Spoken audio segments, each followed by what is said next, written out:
Kaya po naman, narito na po tayo sa pinakamahalagang yugto natin po malagawain. Ito po ang pakinig ng salita natin pinakamamalapay sus.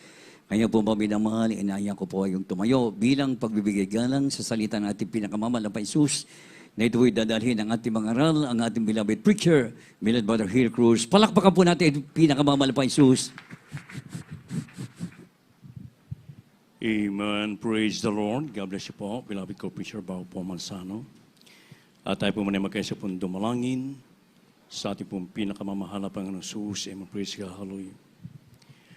O dakilang mapagpala, mambanal sa langit, sa makapangyarihang pangalan mo, aming pinakamamahal na Panginoon Kristo na pinagpupunan ng mga biyaya sa pangunandalan ng taong nilangisan, aming minamati nagkaroon ng Pastor Evangelista, Will Hermeda, and the Prophet of God. Misa pa kami nagpupulit ng pasalamat sa bawat yugto na aming balagang pinagpalilingasan sa iyong patuloy na pagkilos sa aming kalakitaan, patunay ka na sa amin sa tutuwin na O Diyos. Subalit bago po yan, bisa pa kami buong pagpapakumbaba, himin ng kahabagan ng kapatawaran sa lahat ng aming nagawang pagkakamali, pagsalansa sa balakalooban, patawaran mo bawa sa amin, O Diyos, hallelujah. At sa bahaging ito na pagdadala ng Ebanghelyo ng kaligtasan, na tunay sa ganang akin, wala po akong magagawa, mahalap ano, ikaw po maglagay ng mga tamang salita sa aking bibig. Daloy ng espiritual na kapala, siyempre kamanaan namin tindihan, inibig ng mga baguhan, mga bisita madatihan, maging sa aming beloved webcast viewers, sa aming samot panalangin sa makapangyarihang pangalan ni Jesus at aking sinasaway ang lahat ng hadlang ng kaaway, demons of hindrance at downs unbelief, cast out from them and bind the power of darkness. Anoint, Lord, as we pray. Amen and amen. Hallelujah. Praise the Lord. Everybody say, praise the Lord. Purihin po ating pinakamamahal na Panginoong Kristo at unang sa lahat, ako muna nagpapaabot po ng pinakamataas sa pagpupuri, pagwalhati, pagtigal at pagsamba sa ating pinakamamahal na Panginoong Kristo na pinagbubukulan lahat ng pagkapala.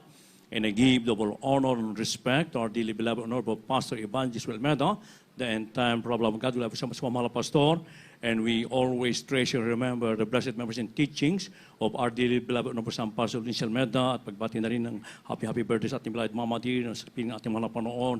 Hi, man, praise God. At pagbati na rin po ng magandang hapon sa kanilang buong sambahayan, sa beloved children, whole Wilmeda family, at sa lahat din po ating iniibig na mga kapatid, mga kapamanggawa, sa mga bisita dito ngayon, baging sa lahat po ating beloved webcast viewers, beloved Ted, beloved Mr. Smith, sa mga anak, at sa mga anak din po na beloved Paul, beloved Tiri sa bansang Amerika, and praise God. Sa lahat po ng ating mga kapatid ng buong mundo na kantabay sa ating live streaming, magandang hapon po and welcome to the royal family of God.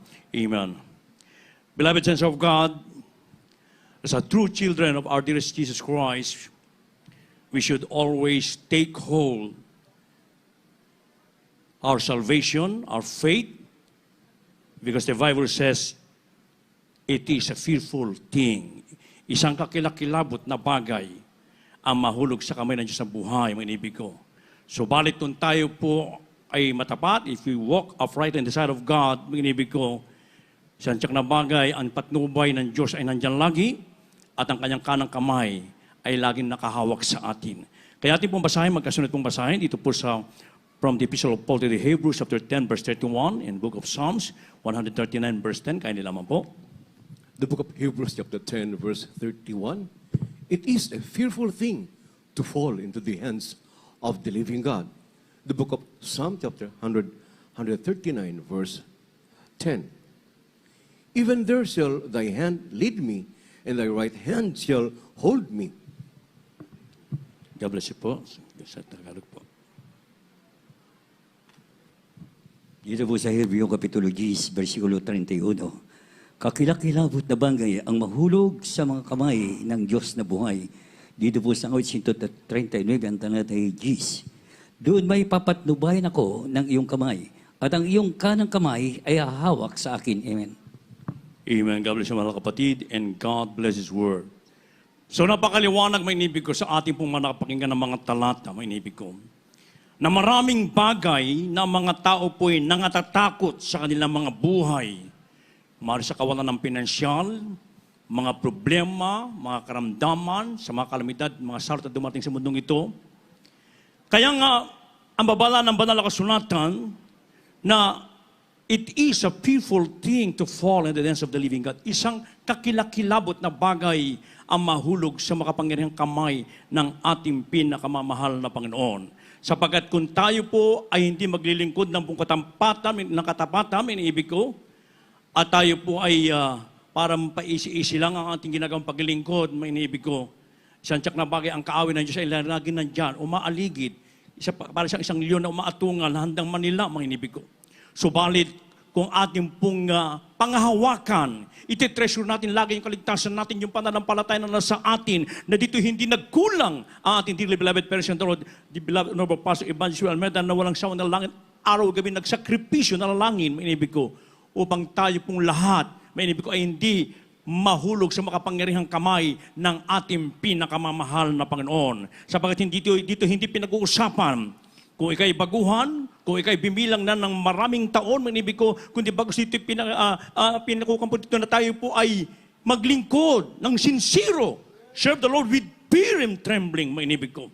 Yan po ang dapat ating gawin, mga inibig. Panghawakan po natin, lalo pat ating namamalas ang nalalapit na pagbabalik ng ating dakilang Diyos na buhay, mga inibig ko. Kaya sa mga napakinggan natin mga testimonyo kanina kung paano sila naglingkod ng bukatapatan at talaga naman pong nandoon lagi ang pagsunod sa kalooban ng ating mahal na Panginoon. Maging sa mga baguhan na napakinggan natin mga testimonyo, mga inibig ko, na sila po talaga ay nung unang gumaling na, mga inibig ko, pagkatapos ay parang ayaw na, mga inibig ko, yung kagalingan lang hinahanap, pero pag hindi dumadalo, mga inibig ko, ay andun lagi ang karamdaman. Kaya nagpatuloy siya, nanatili sa kamay ng ating mahal na Panginoon at nagkaroon ng grabing pananampalataya at hanggang ngayon kasama nating malinit na naglilingkod sa ating dakilang Diyos na buhay. Maalala ko pa yung isa nating kapatiran nag-testify nung last Friday, mga inibig ko, na kung saan ay nandun ang grabing kahirapan sa kanilang buhay, andun ang karamdaman, mga inibig ko, at sinisiran siya ng kanyang mga asawa, pero pinag-uwaling bahala lang namin niya, mga inibig ko. At isa lamang pong kargador dyan sa parte ng Balintawak. Subalit, dahil sa dakilang kahabagan ng ating mahal na Panginoon, mga inibig ko, ng ating mahal na kapatid na ito ay nakakilala sa ating dakilang sa buhay. At nagtapat, mga inibig ko. At patuloy siyang naglingkod ng buong katapatan sa ating pinakamamahal na Panginoon. Yung isang vegetable dealer sa parte ng Baguio, mga inibig ko, ay siya po ay inarkil na mga inibig ko at truck kung magdala ng mga vegetable sa lugar ng Balintawak. At sa madaling salita, siya po ay kumuha na ng kanyang mga tauhan, ng mga kargador. At natutunan din niya, mga inibig ko, yung negosyo na siya na rin ang nag-supply ng mga vegetable sa parte ng Q-Mart, mga inibig ko. At sa madaling salita, mga inibig ko, tatong pinagpala sapagkat sumunod sa tumalima. Pero minsan ang tao, mga inibig ko, pag dumarating ng mga grabing pagkapala, mga blessing, mga inibig ko, ay unti-unti naman nakakalimot. Dapat habang tayo pinagpapala, lalo tayong kakapit sa makapangyarihang kamay ng Diyos. Huwag po tayong iiwas, mga inibig ko, na wala Merkules, na wala yung Biyernes, pati Linggo, na wala na rin, mga inibig ko. Kaya dumating ang pagkakataon, yung kanyang mga tseke, nagtalbugan na, mga inibig ko. At masakit pa, mga inibig ko, pati yung kanyang mga asawa, ay nagkaroon ng sakit na stroke. Inalagaan niya ng almost 1 month, talagang hindi na halos makakilos, mga inibig. So, balit siya nagsumamo sa ating mahal na Panginoon at muling ibinalik yung kanyang unang pag-ibig sa Diyos, naglingkod na buong katapatan sa Panginoon dala at minimahal na pastor, mga inibig ko. Yung makapangyarihang kami ng Diyos, muli siyang hinawakan, mga inibig ko, at muling ibinalik yung kanyang mga pagkapala na wala. Palakpakan po ating dakilang Diyos sa buhay. Kaya, mga inibig ko, kung tayo po laging maging matapat lamang, at maging masunurin sa lahat ng inuutos ng ating mabait na Diyos sa buhay. If God be with you, who can be against you? Pag ang Diyos na sa'yo, walang sinumang may labang sa iyo, mga inibig ko. Kaya nga, nang maliwanagan ng ating mga puso't kaisipan, mga inibig ko, at ating isinagawa ang lahat ng kahatulan ng kautusan ng ating mabait na Diyos sa buhay, na kung saan ay nandyan, merong Diyos na nag-iingat po sa atin. Meron Diyos na nandiyan lang nagbibigay ng mga pagkapala sa atin, mga inibig ko. Iniingatan tayo sa mga aksidente, sa mga salot, mga inibig ko, sa mga kalamidad. O katulad lamang kanina, mga inibig ko.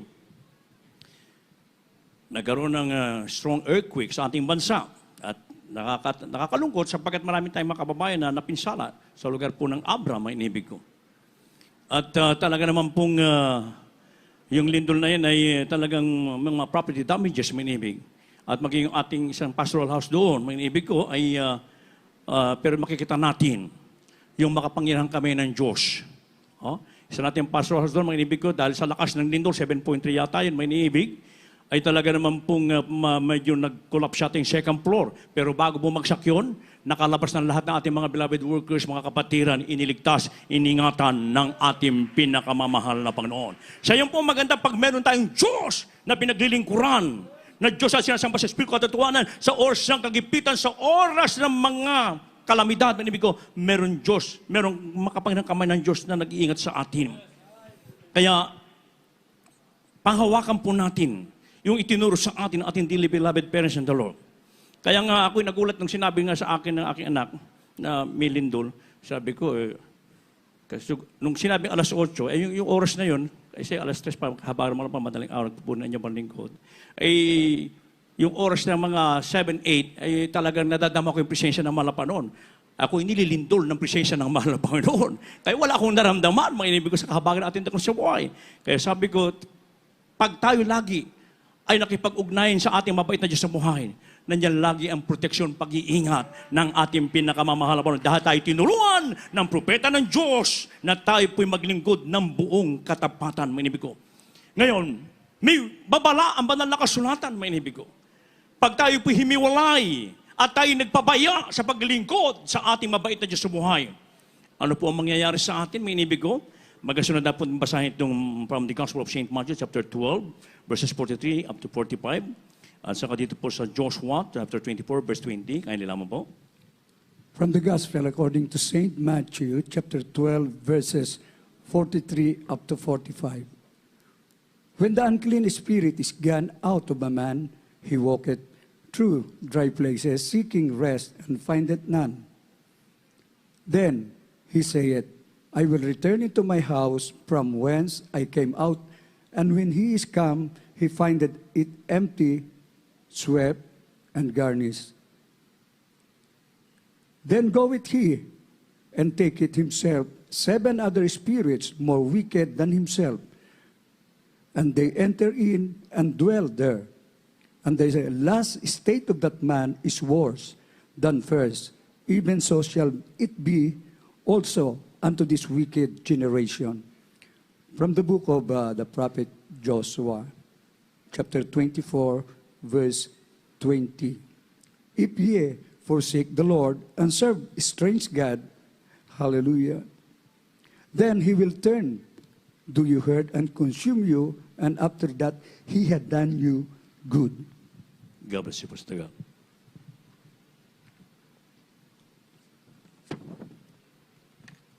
Dito po sa aklat ng Mateo Kapitulo 12, ang talata ay 43, 44 at 45.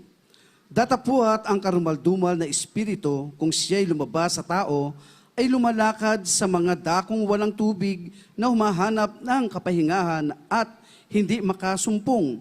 Kung magkagayoy, sinabi niya, babalik ako sa aking bahay na nilabasan ko, at pagdating niya ay nasusumpungan niyang walang laman, walis na at nagaya ka na. 45, kung magkagayoy, yumayaon siya at nagsasama ng pito pang espiritu na lalong masasama kaysa kaniya. At sila'y nagsisipasok at nagsisitahan doon, at nagiging lalo pang masama ang huling kalagayan ng taong yaon kaysa una. Gayon din ang mangyayari sa masamang lahing ito.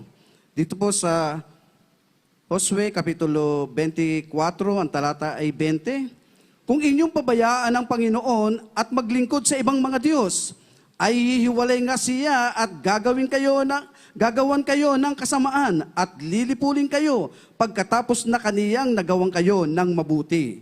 Amen. Amen. God bless you, mahal na kapatid. Palakpakan po ating pinakamamahal na Panginoon. Everybody so praise the Lord. Ito po'y babala ng banal ng kasulatan sa lahat ng anak ng Diyos, maging sa tatawagin pa ng ating pinakamamahal na Panginoon. Kaya nga sinabing, it is a fearful thing. Isang kakilakilabot na bagay ang mahulog sa makapangyarihang kamay ng Diyos pag ang tao po ay hindi nagbigay ng importansya at hindi sila naglingkod sa mahal na Panginoon at sila po'y nagpabaya at hihiwalay sa ating mahal na Panginoon. Napakaliwanag ang sinasabi ng banal na kasulatan, minibig ko. Yung isang masamang espiritu na umalis sa tao na tinanggap niya ating mahal na Panginoon, minibig ko, ito po'y mag-aaya pa ng 7 body spirit na masigit pang masama kaysa sa kanya, minibig ko. Kaya ang kalalagayan ng taong iyon, pag pumasok na yung masamang espiritu na yung mga inibig ko, dahil wala nang kaya, wala nang pagpupuri, wala nang pag-aayuno, wala nang pagdalo, wala nang pagkatapat sa pagbibigay, kaya madaling makapasok ng inibig ko yung masamang espiritu na, at lalong nagiging masama ang kalalagayan ng taong iyon. Kung dati siyang snatcher, maging hold-upper na siya, maging drug lord na siya, mga inibig ko, ganun ang nangyayari, mga inibig ko. Kaya lalong sumasama ang kalalagayan ng tao, mga inibig. Kaya nga, napakalaga ng kaligtasan, yung pananampalataya na nasa atin, ito po'y ating ititreso, panghawakan po natin sa tutuwi na ito, mga inibig ko. Huwag tayong magpaisi-isi sa paglilingkod, lalo pat ating namamalas ang nalalapit na pagbabalik ng Diyos, nandiyan na mga sinyalis na sinasabi ng banal na kasulatan, mga inibig ko. Kaya maglingkod tayo ng buong katapatan, maglingkod tayo ng sincero, mga inibig ko, mga inibig. Kaya kung gaano katoong langit, ganun din katoong impyerno. Mga ilan na mga kapatiran natin na nag-testify, mga inibig ko, na talagang sila po'y nakapasok doon sa lugar ng pagdurusan na yan. Maging yung isang sister na nakausap ko, several years ago, mga iniibig, nasabi niya talaga palang totoo yung sinasabi ng ating minamahal na pastor. Pag hindi ka naglingkod ng buong patutuhanan at nagpabaya ka, hihiwalay ka sa kanya. Isipin mo, siya po'y nagpaalam na mag-abroad, hindi siya pinapayagan at hindi blood pressure na mag-abroad, pero nag-abroad pa rin. Nung umalis siya, maganda pa ang kanyang suot. Pag uwi niya, dahil siya gustong lapastanganin ng kanyang among Arabong lalaki, manibig ko ay pag uwi niya, nakachinelas na lang. At yung kanyang damit hindi na maayos, mainibig ko. At pagkatapos, mainibig ay talagang matigas pa rin ang ulo. Ayaw pa rin ibigay yung dapis sa pagaling ko sa Diyos. Gusto talagang humiwalay sa makapangyarihang kamay ng ating mahal na Panginoon. Kaya isang araw, napaalalahanan siya, mainibig ko, sa kanyang pagtulog mismo, mainibig, ay kanya po ay dinadala doon sa impyerno. Oh, at nakita niyo yung kawa, malalaking kawa ng mga millions ang mga nakalakay doon, mga tao naghihiyawan, nagsisigawan sa sobrang hirap, mga inibig ko. Nagsisisi sila pero sumaltuli na, mga inibig. At damang-dama niya yung grabing init, yung baho ng impyerno, mga inibig ko. Kaya grabing iyak niya. Sabi niya, mahal na Panginoon, patawarin mo po ako. Sa punong dalang namin, minamahal ginagana na pastor, kaya ang ating minamahal ginagana na pastor, ito toong propeta ng Diyos. Sapagkat pag napabanggit natin yun, mga inibig ko, kanyang pangalan, mga inibig, na talaga ino-honor ng ating dakilang sa buhay. Sa madaling salita, siya bibiglang nagising, grabing kanyang iyak. At diretso ka agad siya doon sa kanyang kusina. Binuksan yung refrigerator, yung freezer, inilagay niya yung mga kamay niya ron. Oh, sapagkat grabing init kasi naramdaman niya sa impyerno, mga inibig. Kaya sabi niya, brad, totoo talaga. Kaya kailangan talaga maglingkod tayo ng buong katapatan, huwag tayong hihiwalay sa makapangyarihang kamay ng ating pinakamamahal na Panginoon. At ang pangalawang bagay pa, mga inibig ko, yung itapon ang iyong kaluluwa sa impyerno. Dahil, because of the lack of the knowledge of the Word of God, ang inibig ko, ay tatanggapin mo yung mark of the beast. Oh? At ito po'y, sa iba't ibang banig mo, talamak na ito, mga inibig ko. At ang mga tao ay para bagang wala na sa kanila yun. Hindi nila alam ang kahihinatnan. Basahin na lang po sa inyong mga tahan sa Revelation chapter 14, verses 9 up to 11, na kung saan ay nandun ay talagang grabing paghihirap. Walang yung galit ng Diyos ang kanilang maranasan. Ang pagkain mo doon ay talaga yung mga worms, labas-masok sa iyong katawan. Ang apoy na hindi napupugnaw, mga inibig ko. Parurusahan ka doon nang walang hanggang kaparusahan, mga inibig. Kaya habang meron tayong lakas, maglingkod tayo ng buong katapatan upang hindi tayo mahulog sa makapangyarihang kamay ng Diyos. Ngayon, ano ang ipinagagawa ng ating dakilang sa buhay na dapat natin gawin upang hindi tayo mahulog sa makapangyarihang kamay ng Diyos, sapagkat isang kakilakilabot na bagay ang mahiwalay, mahulog sa makapangyarihang kamay ng ating pinakamamahal na Panginoon. Ano po sabi po dito sa Romans chapter 6 verses 18 up to 19 and John chapter 15 verse 5. Kanila mo po. The book of Romans chapter 6 verse 18 and verse 19. Being then made free from sin, you became the servants of righteousness. I speak after the manner of men because of the infirmity of your flesh. For as you have yielded your members servants to uncleanness and to iniquity unto iniquity, even so now yield your members servants to righteousness unto holiness. The gospel according to John chapter 15 verse 5.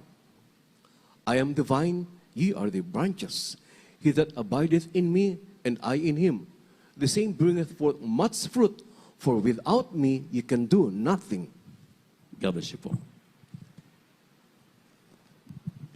Mga taga-Roma, Kapitulo 6, versikulo 18 hanggang 19. At yamang pinalaya kayo sa kasalanan, ay naging mga alipin kayo ng katuwiran. Nagsasalita ako ayon sa kaugalian ng mga tao dahil sa karupukan ng inyong laman. Sapagkat kung paano inyong inihandog ang inyong mga sangkap na katawan na pinakaalipin ng karumihan at ng lalo't lalong kasamaan, gayon din ihandog ninyo ngayon ang inyong mga sangkap na pinakaalipin ng katwiran sa ikababanal. Amen. Purihin po ang Dito ating po sa pinakamamahal na Panginoon. Kapitulo 15, talatay 5. Ako ang puno ng ubas, kayo ang mga sanga. Ang nanatili sa akin at ako'y sa kanya. At siya'y magbubunga ng marami sapagkat kung kayo hiwalay sa akin, ay wala kayong magagawa. Amen. Everybody say, praise the Lord. So upang tayo po'y makaiwas, upang tayo po'y hindi mahulog sa mga makapangyarihang kamay ng Diyos, sapagkat isang kakilakalabot na bagay ang mahulog sa makapangyarihang kamay ng ating mga Panginoon. Huwag nawang mangyari yan sa bawat sa atin, may inibig ko. Yamang tayo pinalaya na sa kasalanan, simula ng ating tanggapin ng ating mahal na Panginoon, nang tayo mabaptisman sa tubig sa pangalan ng ating daklang sa buhay, doon tayo totally nakalaya sa lahat ng kalikuan, sa lahat ng kasalanan, may inibig ko. Na sabi nga ng banal na kasulatan, therefore if any man be in Christ, he is a new creature, all things are passed away, behold, all things have become new. Lahat ng lumang bagay na inasilipas ngayon, baon na sa harapan ng ating pinakamamahal na Panginoon. Tayo'y ngayon magiging alipin na ng katwiran. Ibig sabihin, lahat po ng kalooban ng Diyos, ng ating pinakamamahal na Kristo, yun po yung ating susundin. Magmula sa kabanalan, sa pagbibigay, sa pagpupuri, magmula sa pag-aayuno, sa lahat ng mga inuutos ng mahal, yun po yung lagi nating gagawin. Tayo magiging alipin na ni Kristo, hindi na tayo alipin ng kasalanan. Kaya minsan ang kaaway ng Diyos, may ibig ko nandiyan lagi, 24/7 talagang hindi siya tumitigil. Kaya pag nakita niya na nanghihina, nalulupaypay ang ilang Kristiyano, hindi na nagpupuri, hindi na dumadalo, hindi nagtatapos sa pagbibigay, doon sumisingit ang kaaway, may inibig ko. Kaya panghawakan po natin yung ating mga kaligtasan. Ating ihandog ang ating mga sarili, ating katawan ito na pinakaalipin ng katwiran sa ikabubuti. May harap ang ating mga sarili na walwalhati, na walang dungis o kulubot o namang gayong bagay, kundi ito'y nararapat maging banal at walang kapintasan. Present it to himself a glorious church, not having spot or wrinkle or such anything, but that it should be holy and without blemish. Sapagat yung tumawag sa atin ay banal, kaya magpakabanal din po tayo sa lahat ng uri ng pamumuhay. At ang sabi ng banal kasulatan, tayo po'y nakakabit sa puno at pag tayo nahiwalay, wala tayong kailanman magagawa. Pag hiwalay po tayo sa puno, kung tayo hiwalay sa ating mga Panginoon, kailanman. Kahit anong talento nasa iyo, kahit anong galing mo, kahit anong kayamanan mo, wala kang magagawa, may inibig ko. Lahat yan ay iiwan mo, mga kapatid. So, bakit kung tayo maglilingkod ng buong katapatan at tayo magbubunga, mga inibig ko, hindi lamang tayo nananatili, nagpapatuloy, kundi magbunga din naman, upang ang mga tao ay makalapit din sa harapan ng ating mahal na Panginoon, upang sila po'y maialis sa paggawa ng kasalanan. Kaya panghawakan po natin ang salita ng Diyos, may inibig ko. At pag nagawa natin ang lahat ng mga bagay nito, may inibig ko. May pangako ang Diyos sa bawat sa atin. At yan po'y anytime now. Huling talata, dito po sa Romans chapter 6, verse 22. Maganda na po mauwit, manunagpog. From the book of Romans, chapter 6, verse 22. But now, being made free from sin and become servants to God, you have your fruit unto holiness, and the end, everlasting life. God bless you po.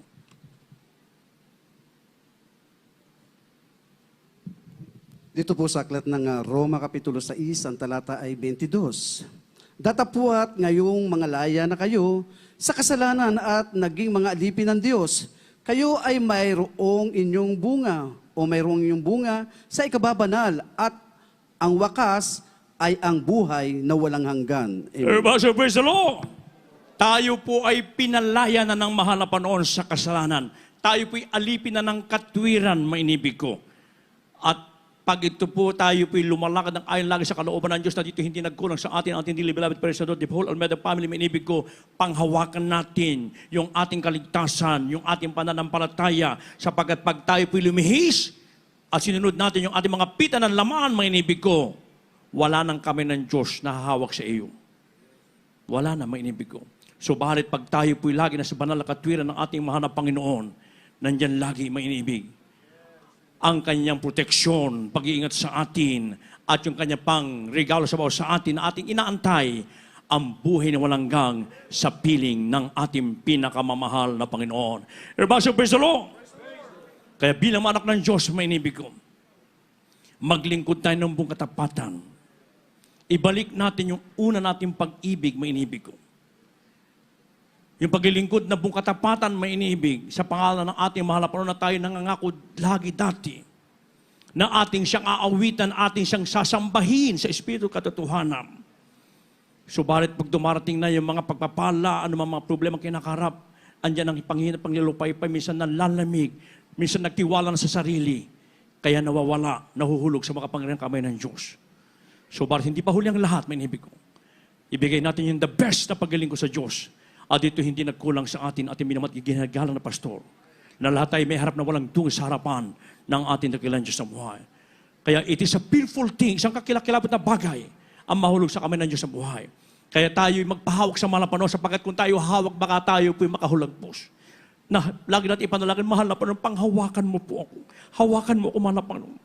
Kaya habang tayo lahat ay tumayo, mainibig ko.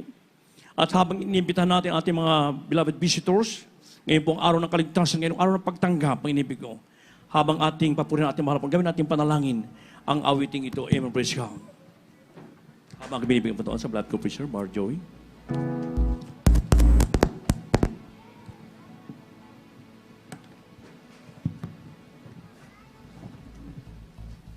God bless you po, beloved brother co-preacher, beloved brother Hill Cruz.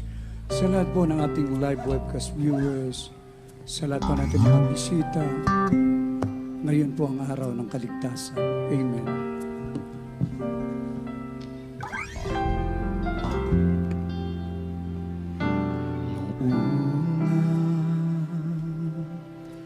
Ang sabi ko,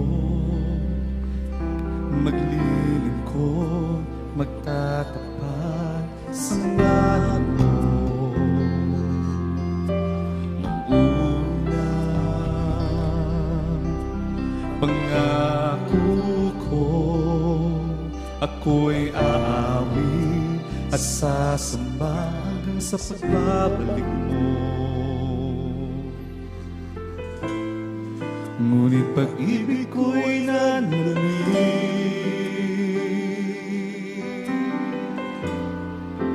nagtiwala sa sarili,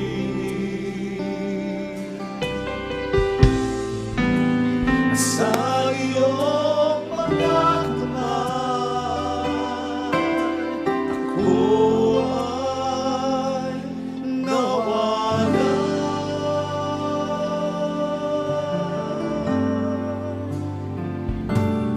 Tulungan mo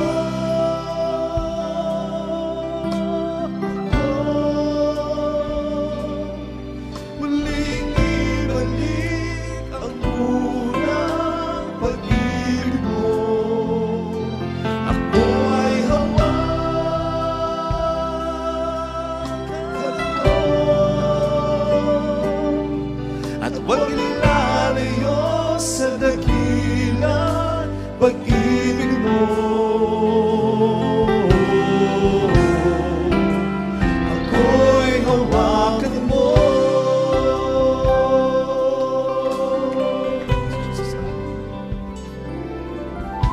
Nung una, ang sabi ko, sa'yo lang naasa, tiwala ko'y iyong-iyo. Nung una, ang sabi ko, di iiwan, di lalayo sa tungkulin ko sa'yo. Ngunit pag-ibig ko'y nanlamig,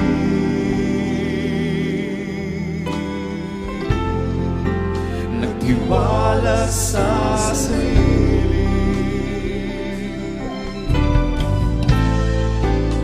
sa iyong mga kamay, ako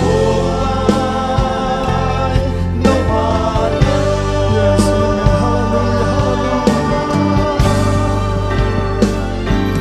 Tulungan mo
Hallelujah, praise the Lord. Maraming salamat sa kanyang banal na salita. Yan po, mga minamahal ko, ang isa puso natin. Upang hindi tayo makabitaw sa harapan ng ating mahal na Panginoon. Mahal na Panginoon, sa pangunang dalangin ng aming minamahal, inagalang na pastor, Will Israel Almeida, yung end-time prophet, isa puso po natin, lalo tayo magsumamo sa huling panahon na ito. Mahal na Panginoon, pangawakan mo kami. Laging manatili ang unang pag-ibig namin sa iyo. Masunod ang iyong kalooban, dakila Ama. Pangawakan mo kami sa huling panahon na ito. Upang manatili ang dakilang pag-ibig namin sa iyo. Kaya sa lahat ng ating minamahal na mga kapatiran, unting panahon na lang, magpasalamat tayo dahil dumating ang lindol 7.3. Sa ibang bansa maraming napapahamak. Ngunit dito patuloy ang pagliligtas ng ating pinakamamahal na Panginoon. Ibig sabihin, iniibig tayo ng ating mahal na Panginoon. Dahil mas malakas ang ating pananampalataya, magpapatuloy tayo sa puso natin. Yung malaglag sa kamay ng Diyos na buhay, this is the worst thing that will ever happen to you. But if you serve our loving God faithfully, this is the best thing that will ever happen to you. Salamat sa ating pinakamamahal na Panginoong Hesus. Kaya sa lahat po ng ating minamahal na mga bisita, mga baguhan, mapalad po kayo. Pinagpala kayo sapagkat alam namin ang ating pinakamamahal na Panginoong Hesus ang siyang tumawag mismo sa inyo, nagdala dito sa tunay na gawain. Saksi kayo sa mga dakilang himala, narinig nyo ang mga buhay na patotoo na ito po'y katuparan ng banal na kasulatan na ang Diyos ay tapat. Mga minamahal, kung isuko nyo ang inyong buhay, tanggapin nyo siya bilang Diyos at sariling tagapagligtas, darating sa iyo ang kahabagan ng Diyos, kaligtasan ng iyong kaluluwa, lahat ng pagpapala ay iyong makakamtan. Meron pong 4 na reglamento ng kaligtasan. Una po ay ang pananampalataya. Kailangan mong sumampalataya sa nag-iisang Diyos na bumaba mula sa langit at nagdusa sa krus ng Kalbaryo upang tubusin ang marami pang makasalanan sa buong mundo. Nabuhay na maguli upang patunayan siya ang nag-iisang Diyos, wala nang iba, ang ating pinakamamahal na Panginoong Hesus. Ang pangalawa ay ang pagsisisi. Kailangan pagsisihan mo ang lahat ng iyong kasalanan at iwanan ang makasalanang buhay na hindi mo na kailanman babalikan pa. Kapag nakita ng ating dakilang Diyos na totoong nais mong magbago upang maging banal at matuwid, tutulungan ka niya. Ang pangatlo ay ang bautismo sa tubig sa pangalan ni Jesus para lubos na mapatawad ang iyong mga kasalanan. At ang pang-apat, yung bautismo ng banal na Espiritu. Siya mismo ang magbabautismo ng banal na Espiritu. Sasayo ang ating pinakamamahal na Panginoong Hesus. Ang sabi po sa Gawa 2:38 ng banal na kasulatan, mangagsisi kayo at mangagbautismo ang bawat isa sa inyo sa pangalan ni Jesucristo sa ikapapatawad ng inyong mga kasalanan at tatanggapin nyo ang kaloob ng Espiritu Santo. Kaya sa mga oras na ito, tanggapin nyo ang ating pinakamamahal na Panginoong Hesus. Sumunod po kayo sa panalangin ito, kalakipang pagsisisi.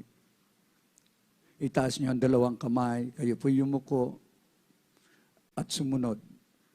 Dakila at mapagpalang Ama, Diyos na makapangyarihan sa lahat, sa pangalan ng aming pinakamamahal na Panginoong Hesus, ako po ay isang taong makasalanan. At ako po'y nagsisisi sa lahat ng aking nagawang pagkakasala sa iyo mula nung ako'y magkaisip hanggang sa mga oras na ito. Humihingi po ako ng kapatawaran sa iyo, dakilang Diyos, Pinakamamahal na Panginoong Yesus, tinatanggap kita ngayon bilang sarili kong tagapagligtas, Diyos at Hari ng aking buhay. Ako po'y nangangako na maglilingkod sa iyo mula ngayon hanggang sa iyong pagbabalik. Tulungan mo po akong masunod ang iyong banal na kalooban. Iniibig kita, pinakamamahal na Panginoong Yesus. Pumasok po kayo sa aking puso na marumi sa kasalanan at hugasan mo po ako ng iyong banal na dugo na umagos doon sa krus ng Kalbaryo nang dahil sa akin sa pangalan ng pinakamamahal na Panginoong Yesus. Manatili pong makipag-ugnayan at kami naman po ang mananalangin para sa inyo. Opo, mapagpala naming Ama, Diyos na makapangyarihan sa lahat, sa matamis at makapangyarihang pangalan ng aming pinakamamahal na Panginoong Yesus, sa unang panalangin ng aming minamahal at iginagalang na Pastor Evangelista Wildy Estrada Olmeda, your end-time prophet, salamat po sa mga kaluluwang ito na taos-pusong tumanggap sa iyo. Patawarin mo po sila at isulat mo ang kanilang mga pangalan sa aklat ng buhay. Gawin mo po silang tunay na Kristiyano sa puso, sa gawa at katotohanan, tagapagmana ng buhay na wala hanggan. Iligtas mo po sila 10 ng kanilang mga mahal sa buhay. Panghawakan mo po sila hanggang sa iyong pagbabalik. Ito ang aming samot dalangin sa pangalan ng pinakamamahal na Panginoong Yesus. Amen and amen. Praise the Lord. Hallelujah. Dalawa na po yun na isagawa, pananampalataya at pagsisisi. Mga minamahal, huwag po kayo lumisan sa ating banal na gawain na hindi nabautismuan. After closing prayer, magpabautismo po kayo, maging sa ating live webcast viewers, makipag-coordinate po sa ating elders ng church, at kayo magpabautismo upang lubos na ang pagpapala. Ang gagawin na lang natin, magpapatuloy, maglingkod sa ating dakilang Diyos. Habang kayo nagpapatuloy, doon nyo na po maranasan ang mga dakilang himala ng ating dakilang Diyos. Pagagalingin ng iyong karamdaman, magbabago ang buhay mo, magkakaroon ka ng kapayapaan, higit sa lahat, yung tagapagmana ka pa ng buhay na walang hanggan. Kaya, anyayahan niyo po, yung mga mahal niyo sa buhay, yung mga hindi pa po saved, yung mga kaibigan niyo, maging sino po, ipatotoo niyo na talagang ang tao, kinakailangan nilang lumapit sa ating pinakamamahal na Panginoong Hesus. God bless you po. We love you in the Lord. Our dearest Jesus loves you more and more. At ay diretso na po, tutuloy-tuloy na po sa ating prayer for the sick. Panalangin sa ating mga pangangailangan. Akin ibigay po ang buong pagkakataon sa ating beloved ordained preacher, beloved Rob Branco. God bless you, my beloved co-preacher, beloved Joey. Kaisa po tayo dumalangin, maminamahal, para sa lahat ng ating mga pangailangan. Tayo po muna may manalangin ng pagsisisi. Mapagpala po naming Diyos na mapangyarihan sa lahat, pinakamamahal na Panginoon Yesus, sa pangunang dalangin, ang beloved noble pastor, evangelist, Wildy Estrada Olmeda, your end-time prophet, kami po ay minsan ng pamahal na Panginoon, nagsisisi, humihingi ng kapatawaran sa lahat ng aming pagkukulang, mga pagkasala, pagsalangsang sa lahat mong kautusan. Tulungan mo bawat isa sa amin, mahal na Panginoon, na aming pong masunod ang lahat mong kautusan, mahal na Panginoon, maging handa sa dakilang araw na pagbabalik, at magamit mo rin po kami, mahal na Panginoon, bilang ilaw at asin sa libutan sa pagligtas ng napakaraming kang kaluluwa, lalo na po ng aming mamahal sa buhay, mahal na Panginoon. Hallelujah, at amin naalala sa dakilang pasasalamat, pagpupul, pagluwalhati, nagsugo ka ng totoo mong propeta, amin na bawat ginagala, mahal na Pastor Kabalik, at beloved children, nangaral ng buong katotohanan, mahal na Panginoon, purong ebanghelyo ng kaligtasan, at ngayon tinatamasa po namin ang totoong pinagpalang buhay, mahal na Panginoon, sa lahat ng bagay, hindi mo kami pinagkulang, pruweba na kami po'y tagapagmana ng buhay na walang hanggan. Ang kalakasan, mahabang buhay namin na mga ginagal, mahal Pastor, beloved children, mahal Panginoon, binubuhos mo lahat ng pagpapalang pinangako mo, mahal Panginoon, pagpatuloy, papangaral ang buong tunay ebanghelyo, kaligtas sa buong kinapal, bago magbabalik, ay lubos mo namin pinasalamatan ng walang hanggang pasasalamat sa iyo, mahal Panginoon. Thank you so much, Lord Jesus. Hallelujah, hallelujah, hallelujah. Purihin ka, mahal na Panginoon. Maminamahal, ilihans po natin ating mga sarili. Isang kamay sa ating ulo, kabila sa parte ng katawan na may karamdaman. Isipin po natin ng kagalang-galang mahal na Pastor Ventus Valdez, Brother Meda, naglihans po sa bawat isa sa atin, maging sa ating mga loved ones, at i-cast out po natin lahat ng masamang espiritu ng karamdaman, problema o bisyo man yan sa pangalan ni Jesus, demons of cancer, leukemia, asthma, diabetes, COVID-19, leprosy, AIDS, homosexuality, lesbianism, marital problems, financial problems, drug addiction, unbelief and doubts, carnality, vanity, glory, pride, lust, covetous, materialism, lust of the eyes, lust of the flesh, pride of life, cast out, cast out, cast out, cast out. In Jesus' name, be healed, be healed, be healed, be blessed. In Jesus' name, sa pangalan ni Jesus. Hallelujah, hallelujah, hallelujah. Praise the Lord. Purihin ka, mahal na Panginoon. Salamat po, mahal na Panginoon, sa katugunan mo po sa lahat ng aming mga dalangin. Bilang pasalamat sa ating mahal na Panginoon, minamahal. Banggitin po natin na galing sa ating mga puso. Hallelujah. Ang umbil tayo sa pagpupuri sa ating mahal na Panginoon. Ang hallelujah. Praise the Lord. 3 beses. Sabay lukso, minamahal. Sabay-sabay po tayo. Hallelujah. Hallelujah. Hallelujah. Praise the Lord. Hallelujah. Thank you so much, Lord Jesus. And we love you so much, oh Lord God. Hallelujah. Hallelujah. Praise the Lord. Amen. Purihin ang ating mahal na Panginoon.